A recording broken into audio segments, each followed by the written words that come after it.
ठंड में बारिश का कहर। दिसंबर का महीना था। पहाड़ों से बर्फीली हवाएं मैदानों की ओर उतर रही थीं। आसमान कई दिनों से बादलों से घिरा था, सूरज जैसे किसी बादल की मोटी चादर के पीछे छिप गया हो। ठंडी हवाओं के बीच गांव रामपुर के लोग अपने अपने घरों में दुबके हुए थे। खेतों में काम करना लगभग बंद हो गया था और हर कोई गर्म अलाव की तलाश में था। गांव के किनारे एक छोटी सी झोपड़ी में रामू काका रहते थे। उम्र लगभग 60 के पार थी, शरीर दुबला पतला, चेहरे पर झुर्रियां और आंखों में जीवन के संघर्ष की गहराई। रामू काका पहले मजदूरी करते थे, पर अब शरीर जवाब देने लगा था। बेटा शहर चला गया था, पर महीनों से कोई खबर नहीं आई थी। बस उनकी साथी थी एक पुरानी रेडियो, जो कई बार खटखटाने पर ही चलती थी। उस दिन सुबह से आसमान में काले बादल मंडरा रहे थे। हवा में ठंड की ऐसी कार थी कि लोग बिना अंगीठी के 2 मिनट भी बाहर नहीं टिक पा रहे थे। रामू काका ने पुरानी ऊनी चादर ओढ़ रखी थी और चूल्हे में लकड़ी जलाने की कोशिश कर रहे थे, पर लकड़ियां गीली थीं। धुआं कमरे में फैल गया और आंखों में जलन होने लगी।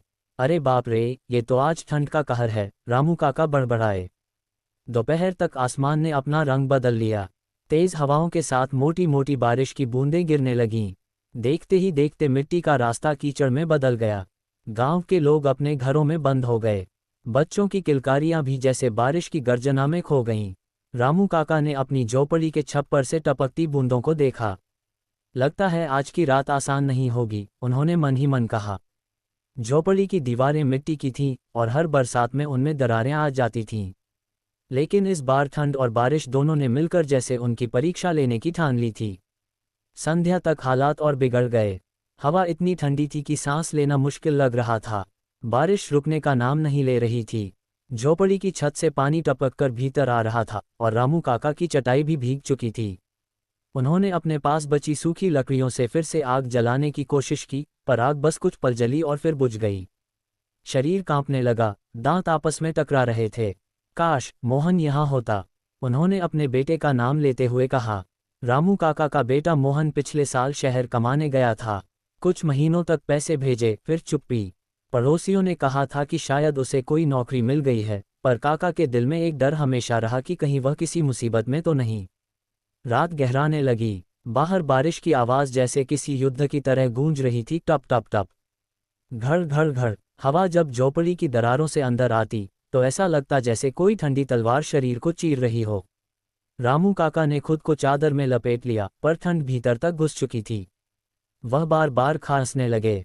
पेट में भी कई दिनों से खाना ठीक से नहीं गया था। तभी अचानक दरवाजे पर दस्तक हुई। कौन? काका ने कमजोर आवाज में पूछा। काका, मैं गुड्डू हूँ, दरवाज़ा खोलो। गुड्डू पड़ोस के रघु काका का पोता था, उम्र करीब 10 साल। रामू काका ने मुश्किल से दरवाज़ा खोला तो देखा छोटा गुड्डू पूरी तरह भीगा हुआ था, उसके हाथ में एक टिफिन था। गुड्डू, इस तूफान में तू यहाँ क्यों आया? दादी ने भेजा है काका, उन्होंने कहा कि आप अकेले हैं, ये गर्म खिचड़ी खा लो। रामू काका की आंखों में नमी भर आई। उन्होंने बच्चे को अंदर बैठाया और कहा, बेटा तू बहुत बहादुर है, भगवान तुझे सुखी रखे। गुड्डू ने मुस्कुराते हुए कहा, दादी कहती हैं जो दूसरों की मदद करता है उसे खुद भगवान मदद करता है। रामू काका ने टिफिन खोला, गर्म भाप उठी और हल्दी की खुशबू कमरे में फैल गई। कई दिनों बाद उन्हें ऐसा खाना मिला था। उन्होंने थोड़ा थोड़ा खाया और गुड्डू को भी दिया। पर जैसे ही वे खाना खा ही रहे थे, अचानक झोपड़ी की एक दीवार से मिट्टी गिरने लगी। बारिश की वजह से दीवार कमजोर हो गई थी। गुड्डू डर से चिल्ला उठा, काका, दीवार गिर जाएगी। रामू काका ने उसे अपनी बाहों में भर लिया और बोले, बेटा डर मत, हम बाहर चलेंगे। दोनों ने चादर ओढ़ी और किसी तरह दरवाज़ा खोलकर बाहर निकले। बारिश की मार सीधी चेहरे पर पड़ रही थी।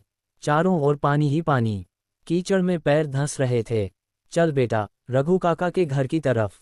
रामू काका ने गुड्डू का हाथ कसकर पकड़ा और आगे बढ़ने लगे, पर ठंड ने उनके पैरों की ताकत छीन ली थी।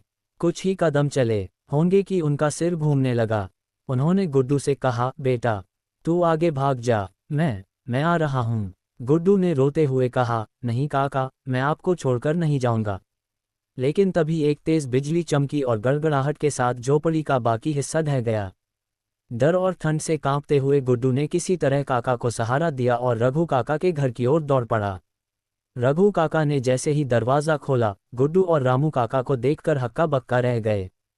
दोनों पूरी तरह भीगे थे। उन्होंने तुरंत दोनों को अंदर खींचा, आग जलाए और सूखे कपड़े दिए।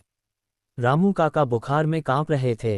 रघु काका ने उनके माथे पर पानी रखा और कहा, रामू भाई, अब कुछ नहीं होगा, तुम सुरक्षित हो।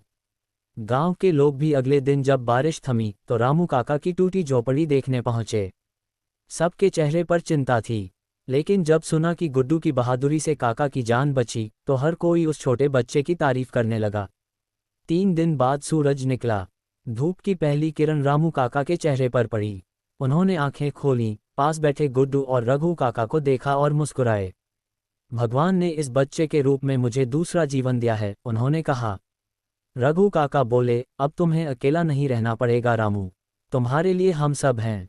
धीरे धीरे काका ठीक हो गए। गांव वालों ने मिलकर उनकी झोपड़ी की जगह पक्के ईंटों का छोटा घर बना दिया।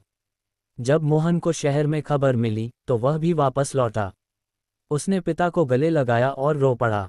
बाबा, माफ करना, मैं देर कर गया, उसने कहा। रामू काका ने कहा, बेटा, देर तो हुई, पर भगवान ने मुझे तेरा चेहरा देखने का मौका दिया, इससे बड़ी खुशी कोई नहीं।